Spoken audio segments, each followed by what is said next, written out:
Hello, Hot Mess historians. Let's talk about the legend of Bonnie and Clyde.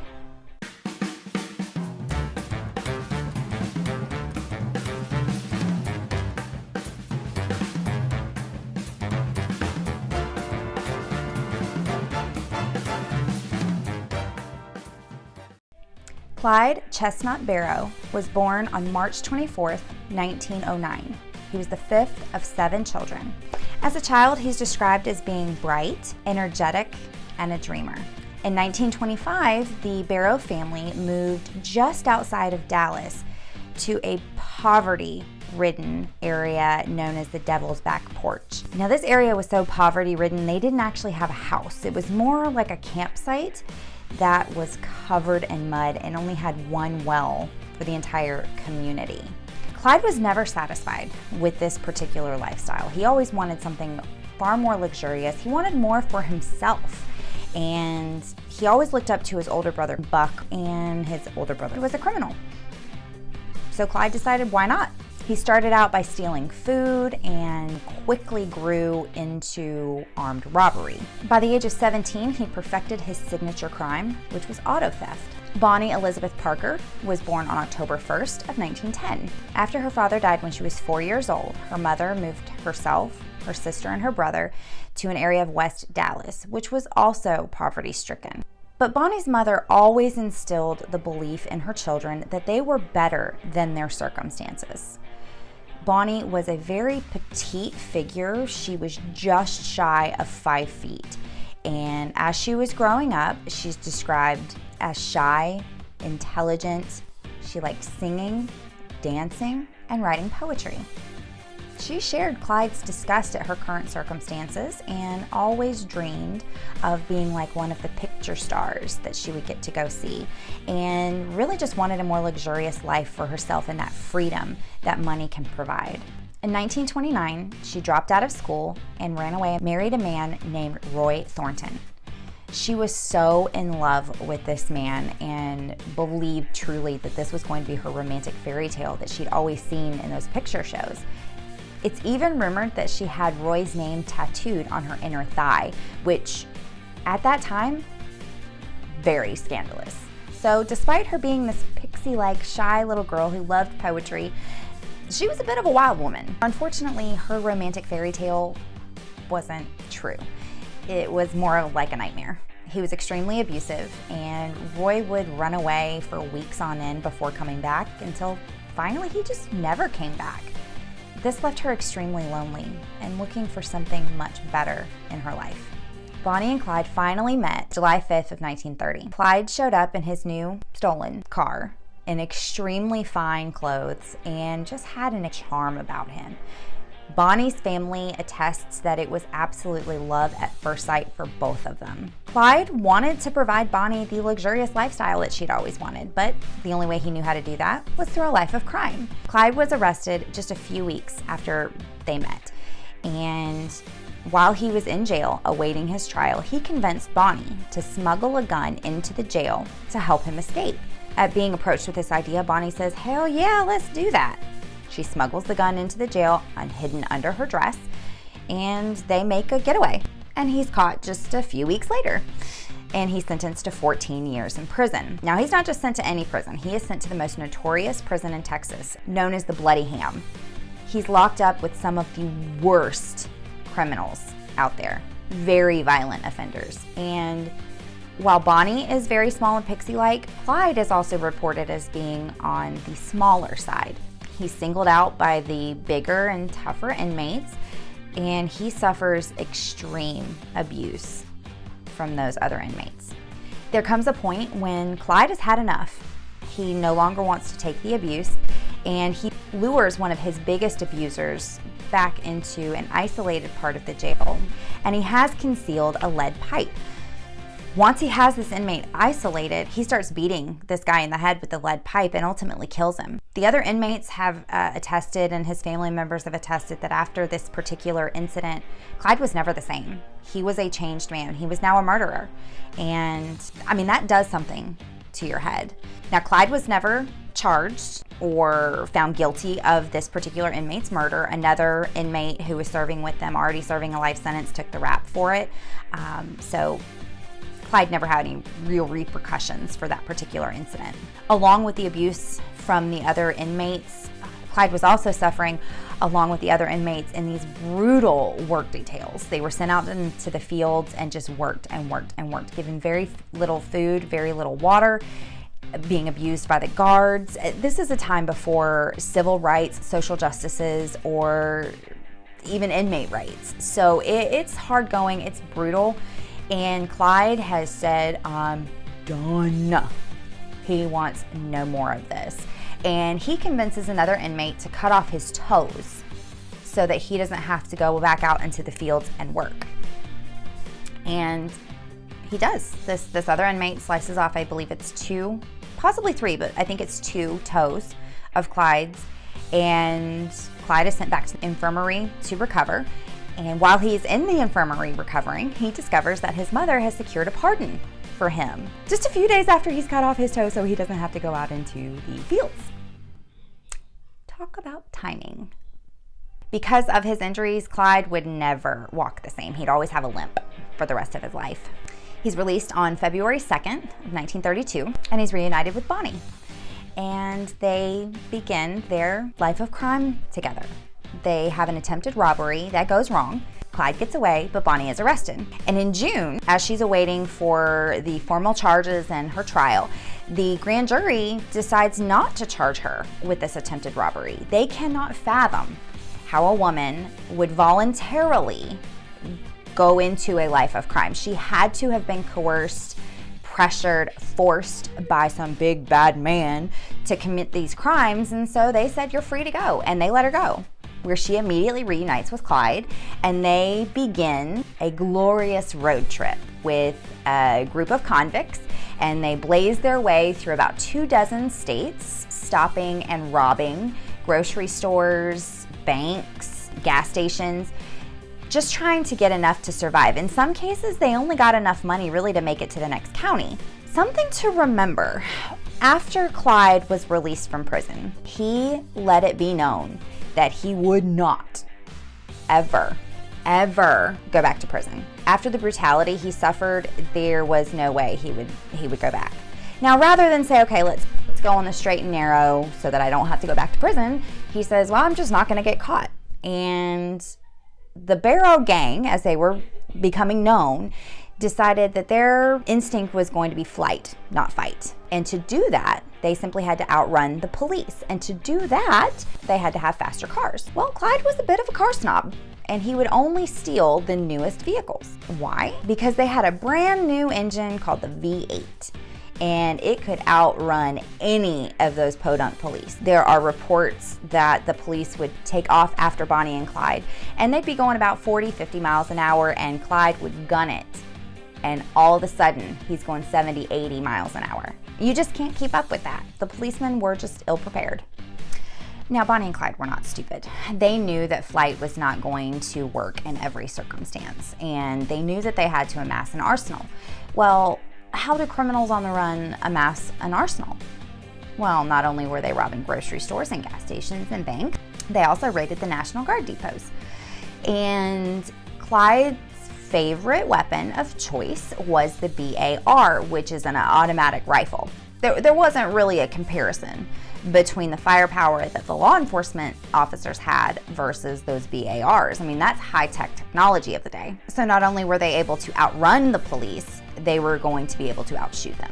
Between April 1932 and January 1933, they were responsible for the deaths of 4 men, one of which was a deputy in Fort Worth, Texas. And this meant that if they were ever caught, there was no question of being sent back to prison. Clyde was going to face the electric chair. He killed a lawman. This just further solidified the decision that they would not get caught. Now, no matter how far away they were from home, no matter the activities they were doing, the lifestyle that they were living, Clyde and Bonnie both very, very, very much loved their families. They would return home for visits with their families, the extended families, their mothers, and because they were wanted, they couldn't just call up on the phone and say, hey, we're coming to town, we'll see you next week, or whatever the case may be. Their families were being watched by law enforcement officers. Their phones were potentially being tapped, so there was always the risk of being caught. So they developed sort of a secret code or secret signal. And what they would do is they'd roll through town and they'd have a Coke bottle.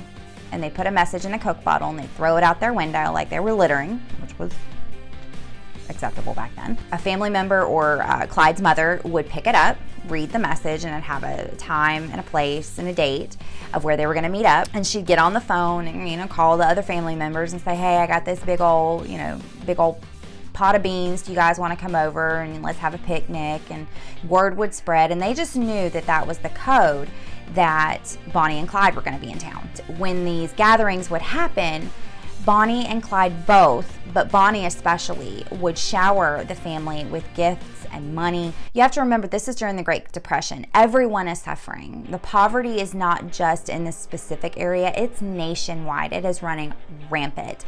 And so Bonnie wanted to make sure that she was able to take care of her family. But during these gatherings, Bonnie's mother also, while she was grateful for the support, the financial support and the gifts, she really wanted Bonnie to come home, and she did everything she could to convince her to give up the lifestyle and just stay home.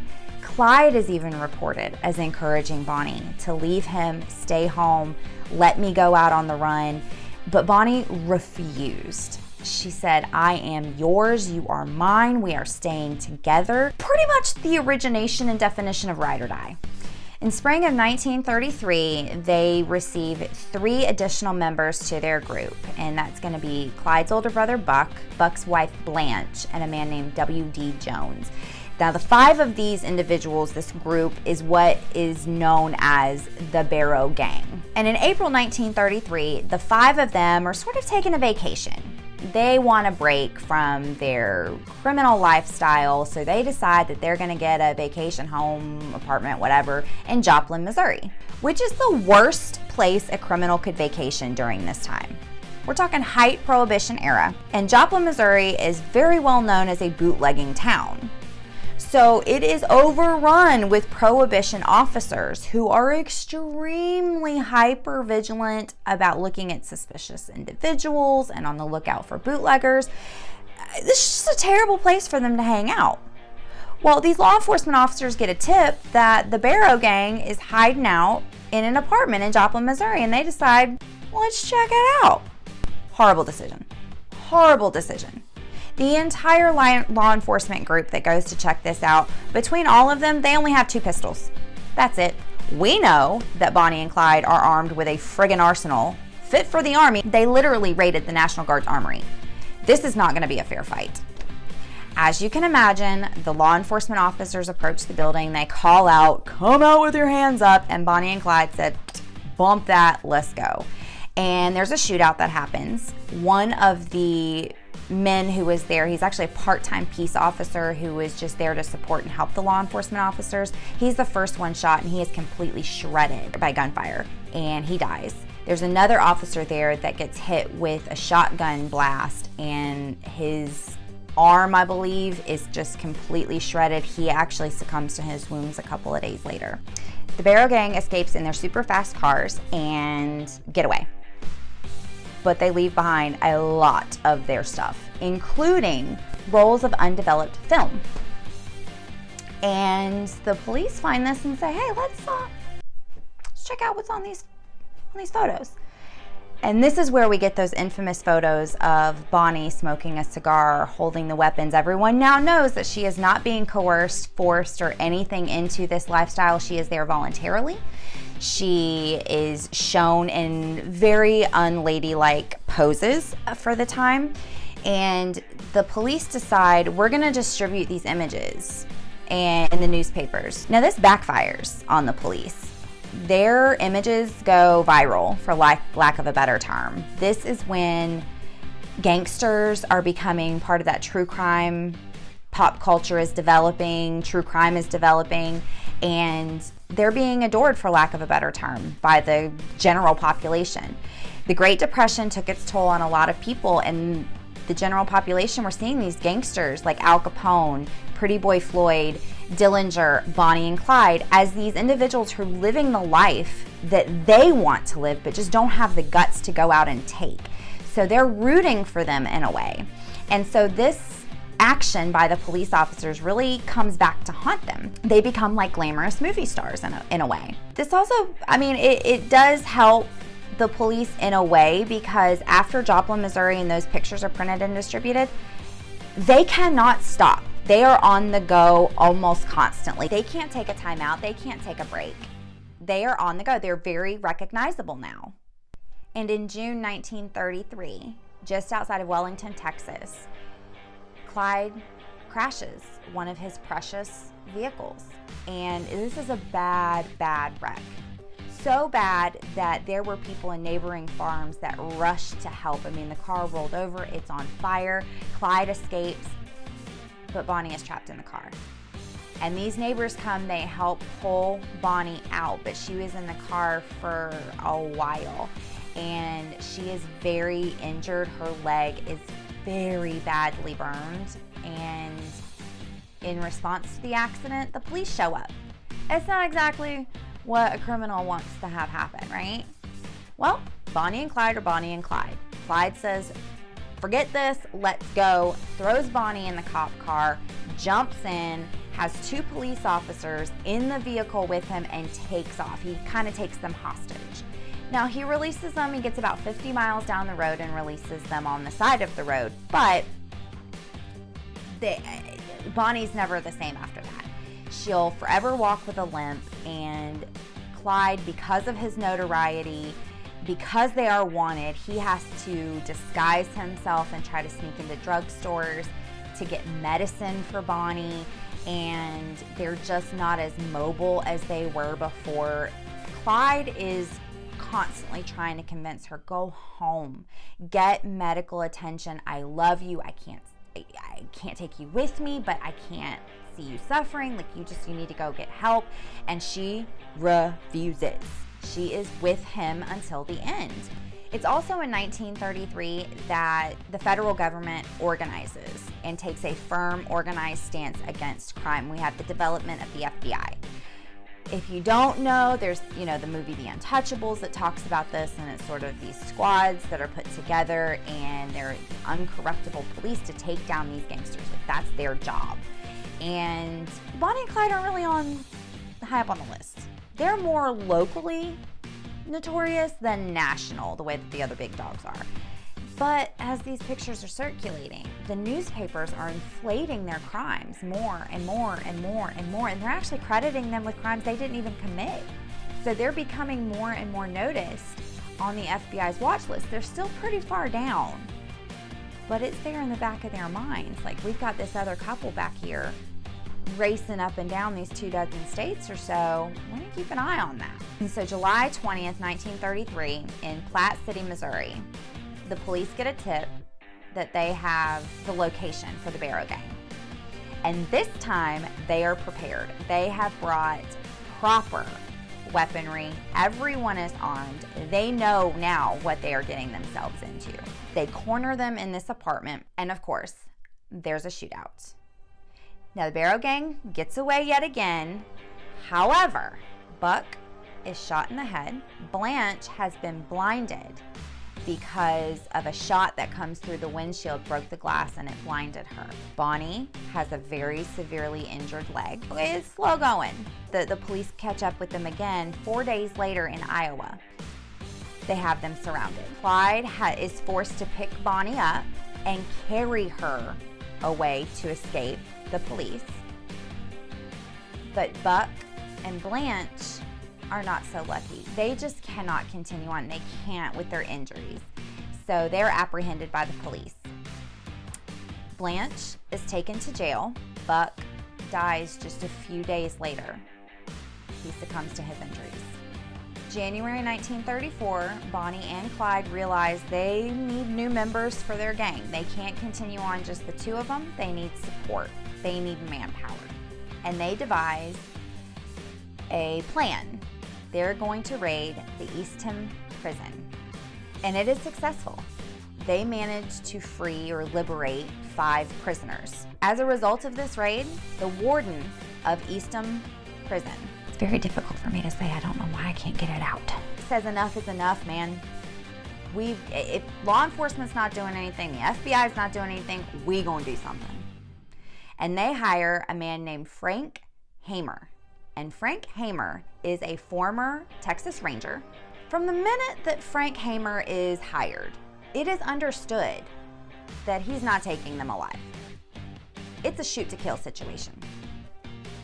So Hamer, like any good investigator, backtracks and follows the trail and path of Bonnie and Clyde. And what he's looking for is someone that they have met along the way that is willing to give them up, to give them tips, to do anything to help apprehend these two. That is his goal. That's what he's looking for. And he gets lucky. He finds the family of a man named Henry Methvin. And Henry Methvin is one of the inmates that were liberated in that prison raid. And he tries to strike up a deal with Henry's family. Look, you help me out. We take down these two, Bonnie and Clyde. I'll see that Henry just gets away free. He's gonna have complete immunity. Let's do this. May 6, 1934, Bonnie and Clyde have their last gathering with their families. They know it's gonna be the last gathering with their families because their families just can't take it anymore. They're being watched constantly by law enforcement. Hamer is harassing them for information. And it's just becoming too much. And Bonnie's mom, again, pleads, please just give yourself up, stay home. Clyde says, just stay home. I know what prison is like. I can't let this happen to you. Please stay home.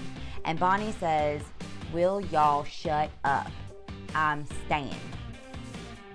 And she continues on with Clyde. After the final family gathering in early May, they begin the journey back to meet up with Methvin and his family in Louisiana. May 23rd is when they're anticipated to arrive at the Methvin house. Well, the Methvin family decided that they were going to take that deal. And they communicate to Hamer, hey, they gonna be here May 23rd. Get ready. So that's exactly what Hamer does. He gathers a posse of local law enforcement and he decides the ambush is going to happen. There's only one road leading into the Hamer's house. You know, sort of, it's all rural, and so there's only one road going in and going out. And they decide they're going to set up, they're going to post up on the side of the road. The problem is, how are they going to get Clyde to slow down? We all know he loves his speed. And if he senses something's wrong, if he hears one shot, he's taken off, and there's no way they're going to be able to get a shot in with him going that fast. So they decide Ivy Methvin, who is Henry Methvin's father, is going to pull his truck up on the side of the road, pop his hood up like he's having some engine trouble, and that will entice Clyde to slow down and offer help. And on May 23rd, about 9 a.m., that's exactly what happens. Bonnie and Clyde start going down this road. They slow down to help Ivy, and Hamer and his crew open fire. It's over in a matter of seconds. When the ceasefire is called, it's estimated over 150 rounds were shot into that vehicle. Bonnie and Clyde were completely decimated, killed almost instantly. Now, word of the downfall of Bonnie and Clyde spread very rapidly, and it wasn't too long until Highway 154 was flooded with mobs of people trying to get a glimpse of the car, of the bodies. What they had to do is they had to load up the vehicle, and they just left the bodies in the vehicle and towed it back to the courthouse. So you have these mobs of people going down to the courthouse, lining up on that highway to get a glance at it. But then also when they pulled up to the courthouse, there were so many people out there that they couldn't really maneuver the vehicle anymore. And so they're kind of slowed to a stop, and people begin reaching into the car to grab souvenirs. People are taking handkerchiefs soaked in their blood, Bonnie's true crime magazines that she had, makeup, pictures, weapons, anything they could get their hands on. It was that insane. Ultimately, Bonnie and Clyde were laid to rest in separate cemeteries. They always wanted to be buried next to one another so that they could spend eternity side by side. But Bonnie's mother is reported as saying, he had her in life, he's not going to have her in death. They don't think they're too smart or desperate. They know that the law always wins. They've been shot at before, but they do not ignore that death is the wages of sin. Someday they'll go down together. They'll bury them side by side. To a few it will be grief, to the law a relief, but it's death for Bonnie and Clyde. There are many different attitudes about Bonnie and Clyde. At its core, it really is about two people who were so loyal to one another and their families and had a devotion that was on an entirely different level. And that, in and of itself, is bittersweet and romantic.